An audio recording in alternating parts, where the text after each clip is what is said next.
Alright everyone, Jerry Brown is making an epic fool of himself. I don't think he realizes it though. Right now, I like from his quiet California white-collar suburb, Jerry Brown, sitting in his, nice home, gets to look down his nose at people in other states. Like he made comments about like Texas, Arizona, New Mexico, Republican governors. He was like, well, they have a political affiliation that I don't have. So, haha, no wonder they were willing to deploy their troops so quickly. And it was really, really funny. But the thing is, he reluctantly now has to send hundreds of guard troops to the border with Mexico. And I'm sure that it pains him to do that because he's sitting there trying to grandstand. Trump is berating him on a weekly basis on Twitter. And from within California, I don't think that Jerry Brown realizes the majority of Americans oppose him and stand with Trump loosely on immigration. I think that, generally speaking, it's a middle-of-the-road thing. You've got people maybe more further out, the hardline immigration hawks a la Trump, some of which have abandoned him because they're convinced that he's too soft on the issue by now. They're like, deport everyone, the wall must be 1,000 feet tall, we should, nuke Mexico, and stuff like that. That's what they believe. Then you've got, a Jerry Brown, and despite the fact that he's on the other extreme end, and I do mean quite extreme, he's not seen that way, but look at what he's actually suggesting. Oh, we can't deport all the illegals in the country, so we should just seek to integrate that community into the United States. In other words, you want amnesty for 11 million people or so. That is an extreme position. That is not a normal way of thinking. It doesn't make economic sense. It doesn't make sense under our legal system. Look, Jerry Brown comes out and attacks Trump for attempting to enforce existing immigration law. Why is it that so many people can't wrap their heads around the fact that Trump is attempting to enforce laws that were already on the books sometimes during the Clinton administration? It's not like he shows up and he says, okay, now we're going to be hardliners. Before, it was okay for anyone to walk across the border. All of a sudden, magically, as of 2016, now it's not okay, and I'm just a big mean bully and I want to kick people out who have been here forever. No, we're talking about people who are recent arrivals, people who are criminals, potentially. There are classes of people that I don't think you can make a moral or legal or economic argument for staying within the United States. That's several million of that group, at the very least. Then you have groups of people where I think it'd be ultimately hit and miss. Somebody who came recently, they're not breaking any other law, but they're a recent arrival. Or someone who came here as an adult and, maybe they haven't done anything particularly bad, but they're also not doing anything particularly great. It's like, well, you did break the law upon coming in here. I've made it clear I fall probably about 3/4 on the populist side.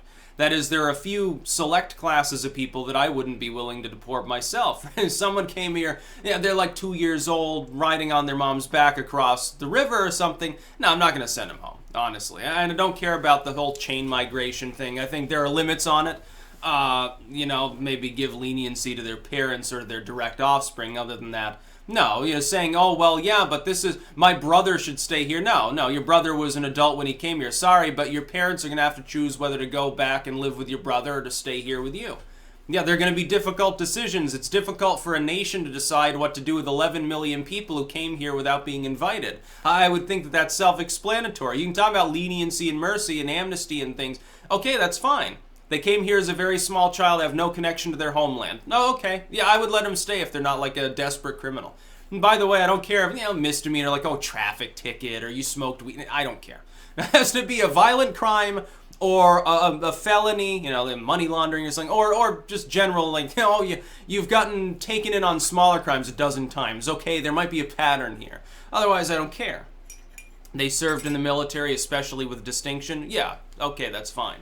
They've got a good degree that would otherwise maybe qualify them to jump to the head of the visa line. Okay, otherwise, no. Sorry, but the United States can only hold so many people. It can't hold the whole fucking world's population that's capable of crossing what has until now been largely an unguarded border.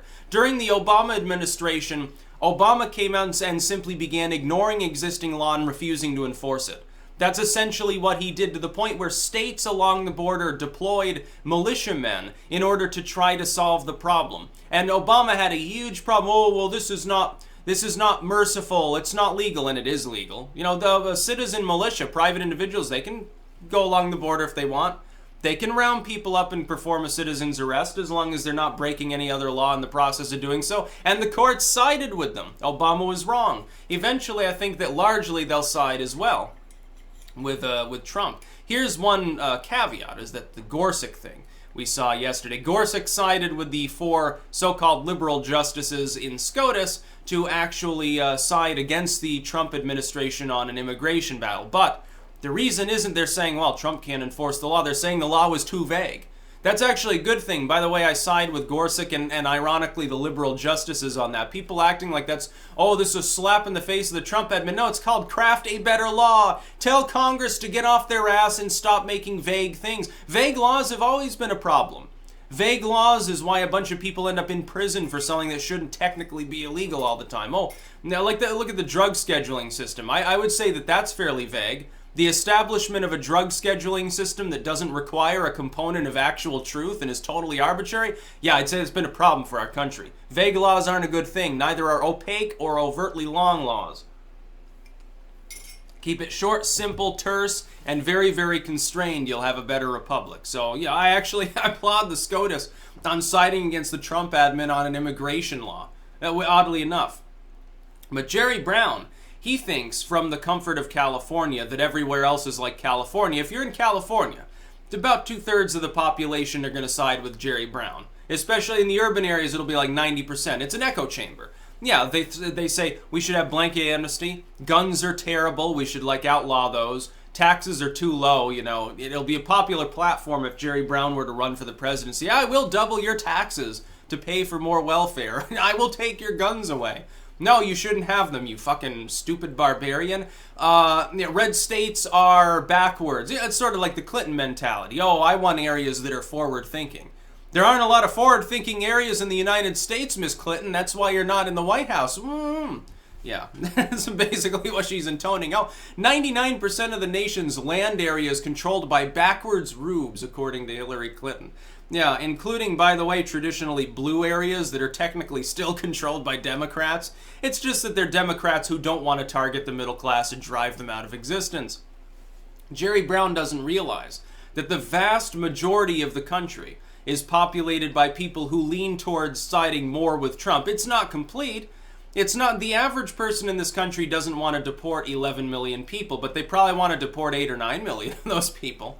Yeah, and that is a sane, by the way, that's a perfectly sane suggestion. It's not immoral. It's not, certainly not against the law. Look, under our current laws, none of those people should be here anyway. Under our current laws, if we had just guarded the border, had a proper system in place, we wouldn't have had this problem. Now, Reagan tried immigration reform. I think by and large at the time he got it right by granting amnesty to certain groups of people. The problem is, this was the one mistake that was made at the time. No wall was built. Border defenses weren't increased. No more agents were hired and no actual physical impediment was put up. If you have those two things, you can at least significantly slow down the flow of people into the country. That way you can control it more easily. You don't have a mess like this.